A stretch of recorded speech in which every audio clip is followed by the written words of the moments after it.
হয়ে গেছে, এবার মাছটা দিয়ে দিচ্ছি।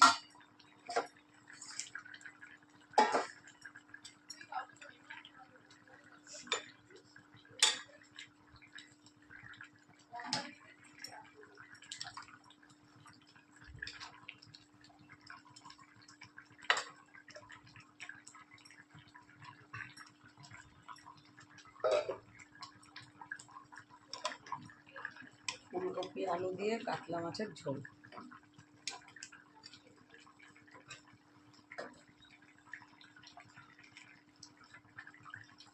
এবার দিয়ে দেবো একটু ধনে পাতা।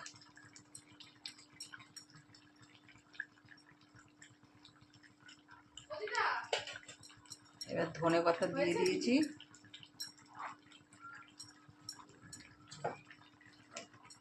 সাথে দিব একটু জিরের গুঁড়ো।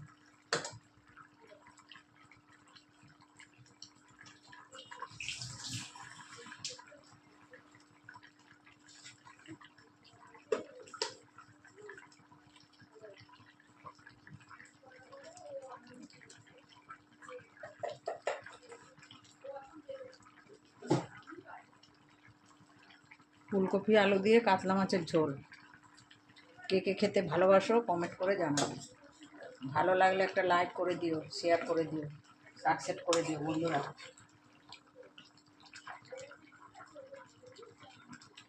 আমি তো কাঁচা লঙ্কাই দিই বেশিরভাগ, ওই জন্য সাদা সাদাই থাকে তরকারিটা।